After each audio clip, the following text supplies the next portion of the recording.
ఇట్లా ఈ road side కూర్చొని ఇట్లా ఈ చెప్పులు గుట్టబట్టి ఎన్ని సంవత్సరాలు అవుతుంది బాబాయ్? ఇప్పుడు 13 సంవత్సరాలు. 50 దొరకవచ్చు, ఓనాడు ఉత్తగానే పోవచ్చు, ఓనాడు 300 దొరకవచ్చు. ఈ బాధ మరి ఎవరికైనా చెప్పుకున్నావా మీ ఊర్లో లీడర్లకు కానీ గిట్లనే ఉంది? ఎవరు చెప్పుకుంటే ఎవరేమన్నా ఆర్సరా తీరుస్తారా? ఎవరు చెప్పేసి అప్పుడు ఆడుకున్నాం. ఇంతవరకు పింఛన్ కూడా గది లేదు నాకు. నమస్తే, వెల్కమ్ టు ఆర్ తెలుగు. నేను మీ అజిత్. ఈరోజు మేము రోడ్ సైడు కులవృత్తులు చేసుకొని కొన్ని సంవత్సరాలుగా జీవనం సాగిస్తున్న వారిని, వాళ్ళ గురించి వాళ్ళ నిజ జీవితంలోకి తొంగి చూసి అసలు వాళ్ళ బాధలు ఎలా ఉన్నాయి, కష్టాలు ఎలా ఉన్నాయి, వాళ్ళకొచ్చే ఆ కులవృత్తుల మీద రోజుకి ఎంత సంపాదన వస్తుంది, వాళ్ళ జీవనం ఎలా కొనసాగుతుంది అనే విషయాల గురించి కొన్ని రోజులుగా నెలలుగా అబ్జర్వ్ చేస్తూ ఈరోజు మేము ఒక ఏరియాకి అయితే రావడం జరిగింది. వాళ్ళ దగ్గరికి వెళ్ళి వాళ్ళని పలకరించి వాళ్ళ కష్టానికి తగ్గ ఫలితం దక్కుతుందా లేదా అని తెలుసుకునే ప్రయత్నం అయితే చేయబోతున్నాము. పదండి వెళ్దాం. బాబాయ్ నమస్తే. నమస్తే నాయన. ఏం పేరు బాబాయ్ నీ పేరు? నా పేరు రాములు. రాములు. ఇట్లా ఈ రోడ్ సైడ్ కూర్చొని ఇట్లా ఈ చెప్పులు గుట్టబట్టి ఎన్ని సంవత్సరాలు అవుతుంది బాబాయ్? ఇప్పుడు 13 సంవత్సరాలు.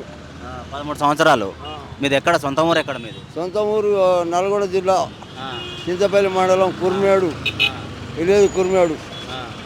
ఇట్లా 13 సంవత్సరాల నుంచి ఇట్లనే చేస్తున్నావా?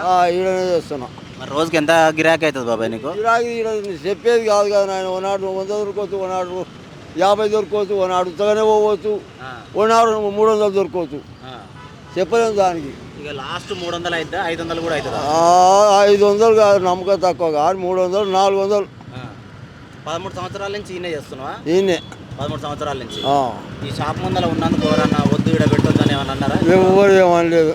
ఒకరి మీద ఎందుకని ఆయన మంచిగా ఇప్పుడు వరకు అయితే షాప్ వాళ్ళు అయితే ఏమన్నా, షాప్ వాళ్ళు అండి, ట్రాఫిక్ వాళ్ళు అండి, ఎవరు అండి.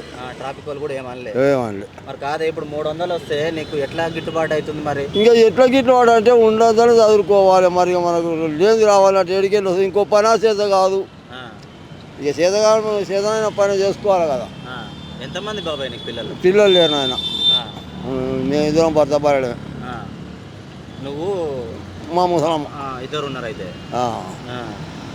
అయితే మరి మీ చుట్టాలు బంధువులు అంతా ఊర్లలోనే ఉన్నారు ఇక్కడ? ఊళ్ళో. అంటే ఇప్పుడు 300 అంటే మీ ఇద్దరికి సరిపోయే మందం ఉందన్నట. 300 వస్తుంది కదా రోజు గిరాకీ. ఇక మీ ఇద్దరికి భర్తలకి ఇద్దరికి సరిపోయే మందం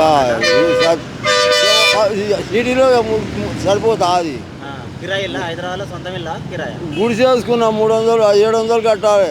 గుడి చేసుకున్నావు? నెలకి 700 కట్టాలి. అంటే ఖాళీ జాగాలో గుడి చేసుకున్నావు? ఖాళీ జాగా మా ఊరు అయినది. జాగా అయినా నెలకి 700 ఇస్తున్నావు? నెలకి 700 ఇవ్వాలి. దానికి కరెంట్ ఉందా మరి గుడిసెలా? కరెంటు మళ్ళీ వేరే నుంచి తీసుకున్నాం, ఈ ముంగల సెటల్ నుంచి. ఆ బిల్లు కట్టుకోవాలి మేము. అట్లా 13 సంవత్సరాల నుంచి ఇట్లనే కాలం గడుపుకుంటూ వస్తున్నాం. ఇంకంతే, తప్పదు. 300 తోటి మరి ఎట్లా గడుస్తుంది ఏంది? ఇంకేం గడిచినా గించే. ఇక మనకు లేని ఏడికెళ్ళి వస్తుంది. అయితే నీ బాధ మరి ఎవరికైనా చెప్పుకున్నావా మీ ఊర్లో లీడర్లకు కానీ గిట్లనే ఉంది? ఎవరు చెప్పుకుంటే ఎవరేమన్నా ఆర్సరా తీరుస్తారా? ఎవరు చెప్పేసి అప్పుడు ఆడుకున్నాం. ఇంతవరకు పింఛన్ కూడా గది లేదు నాకు. ఇప్పుడు నీ వయసు ఎంత? నా వయసు 65, 66. 66 సంవత్సరాలు. పింఛన్కి మరి అందరికి వస్తుంది కదా? అందరికి వస్తుంది కానీ ఇప్పుడు నేను 2-3 సార్లు పెట్టినా. మన లాస్ట్ కేసీఆర్ అంటే కూడా పెడితే మరి నా పైరు ఏడేసిండో, పంచాయతీ సెక్రటరీ అట్లా వేసిండో, ఎక్కడన్నా వేసి మర్చిపోయిండో. అది మా తమ్మునికి వస్తుంది, నాకు వస్తలేదు. మీ తమ్ముని వయసు ఎంత? మా తమ్ముని వయసు ఆడు 60కి వచ్చిండు. 57, 58 ఉంటాడు. ఆయనకు వస్తుంది కానీ నీకు వస్తలేదు? నాకు వస్తలేదు. చిన్న ఆయనకు వస్తుంది, పెద్ద ఆయనకు వస్తలేదు. అంటే తెలంగాణ బీఆర్ఎస్ ప్రభుత్వం ఉన్నప్పటి నుంచి కూడా ఏం లేదైతే? బీఆర్ఎస్ ప్రభుత్వం 2 సార్లు వచ్చిన రాలే. ఇక మళ్ళీ ఇప్పుడు ఇంట్లో పెట్టిన మరి ఇంకేమొస్తుందో చలో.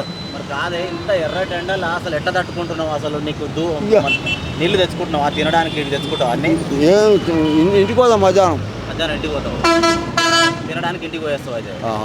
ఇక్కడ ఏముండా. పొద్దున్న ఎన్ని గంటలకు వస్తావు ఇక్కడికి? నేను వచ్చే వరకు 10 అవుతుంది. 10 అవుతుంది.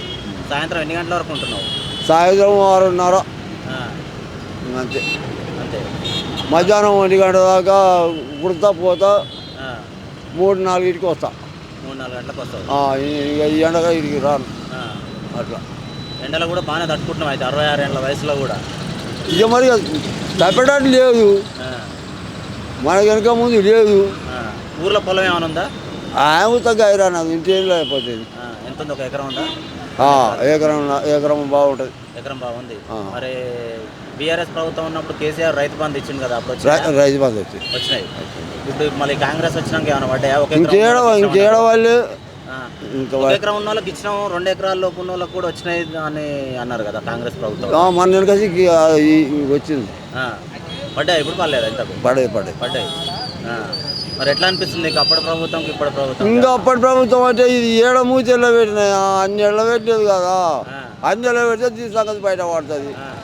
ఆయన ఏమో ఎల్లబెట్టిండు, ఇక సరే ఇచ్చిండో ఇవ్వలేదో ఇక అదంతా దేవునికి ఎరు. కానీ మేపినోడికే మేపిండు, ఆయన సుఖం ఏం కాదు. కానీ పేదోడిని ఏమో అడుగునేది ఎక్కిండు, మేపినోడికి ఎవరన్నా మేపిండు. మరి ఇంకా ఈయనంత మటుకు వెళ్ళబెడతాడో తెలియదు. ఇక మనం మరి ఊరికి వేస్తుంటారా మీరు మధ్య మధ్యలో? ఇక వేస్తున్నాం, ఇంకా పోవాలి ఇంటికి మొత్తమే వెళ్ళిపోతా. ఎందుకు 13 ఏళ్ళు ఉన్నోనివి ఇప్పుడు మళ్ళీ ఎందుకు? సీజన్ అయితే లేదు నాయన, పుట్టుకున్న సచ్చినా బతికిన ఇంటికాడ ఊళ్ళో చచ్చేది మేలు. ఊర్లో ఇల్లు ఉందా? ఉంది. ఇప్పుడు మరి ఊర్లో కరెంటు ఫ్రీ అని అన్నారు కదా, ఫ్రీ ఇంతవరకు ప్రభుత్వం వచ్చినాక? ఇప్పుడు కాదు, ఎప్పుడు బిల్లు లేదు మా ఊర్లో ఇంతవరకు అయితే. కాదు, ఇప్పుడు కాంగ్రెస్ ప్రభుత్వం వచ్చినాక కరెంటు ఫ్రీ అన్నారు. ఈడనా? ఈడ కడతానే ఉండదు. ఈడ కాదు, ఊర్లో ఇంటికాడ ఏం ఊళ్ళు ఏం లేదు. ఏం లేదు. అప్పటి సంది కూడా కట్టలేదు, ఎప్పుడూ కట్టలేదు. అప్పుడు కాంగ్రెస్ ప్రభుత్వం ఉండే అప్పటి సంది కూడా ఇక ఎందుకు కట్టలే? అంటే అందరు బిల్లులు వస్తాయి కదా బీఆర్ఎస్ ప్రభుత్వం. మాకేం రాలేదు. మా ఊళ్ళోనైతే రాలేదు, మేము కట్టలేదు. ఓకే. మా నల్గొండ జిల్లా మా ఊళ్ళోనైతే రాలే. కొన్ని దిక్కులో కట్టిర్రు, కొన్ని ఊళ్ళో కట్టిర్రు కానీ మేము ఏం కట్టలేదు, మా ఊళ్ళోనైతే కట్టలేదు. ఇప్పుడు నీ ఆరోగ్యం ఎట్లుంది? నిలకడగానే ఉందా? పర్లేదా? ఇక రోజు చూపించుకుంటూనే కూడా టాబ్లెట్ తింటూనే కూడా చేసుకోవాలి, తప్పదు. ఇక మరి ఇక తప్పుతుందా? మరి ఇట్లా కుదిరి ఏం చేసేది? ఇప్పుడు హైదరాబాద్కి వచ్చినావు 13 ఏళ్ళ నుంచి. రోజులు వ్యవసాయం చేసుకున్నాం. ఏం చేసినావు? వ్యవసాయం చేసినావు. ఎకరంన్నరనే ఇంకా కావులకు పట్టు అది పట్టు ఇది పట్టు చేసుకున్నాం. ఇంకా రైతు బంధు పెట్టుబడికి వచ్చేది కాబట్టి అట్లా గడిపా. మరి అది ఇచ్చిపెట్టి ఎందుకు వచ్చినావు హైదరాబాద్కు? ఈ కాలానికి అందులో ఏమెళ్తుంది? మంది చిలకలు పట్టుకొచ్చేస్తేనేమో చెయ్యి ఆలగొట్టిన సరిపోయి మళ్ళీ అట్లా అప్పులనే పడుతుంటే. అప్పు ఉందా ఏమన్నా నీకు? ఇంక ఇప్పుడు ఏమి లేవు. అప్పు మొత్తం తీర్చుకున్నావు. వీడికి వచ్చి 1,20,000 రూపాయలు అప్పు చేసుకొని వీడికి వచ్చినా, వీడికి వచ్చి అలా ఆడుకున్నాం. అట్లా ముసలమ్మని అయితే ఉన్నంతలో మంచిగా చూసుకుంటున్నాం. అయితే దాని సంతోషం.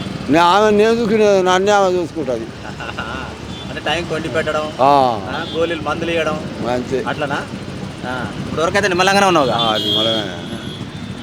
చూస్తున్నారు కదా, మామూలుగా ఎట్లా ఉంటుంది అంటే సమాజంలో ఎదిగినోన్నే ఇంకా చూపించడము, డెవలప్ అయిన గురించే గొప్పగా చెప్పడము, ప్రతి ఒక్కరు అంటే అది మీడియా పరంగా కావచ్చు, కామన్గా సొసైటీలో జరుగుతుంది ఏంటంటే ఎదిగినోని గురించే చెప్తూ ఉంటాము.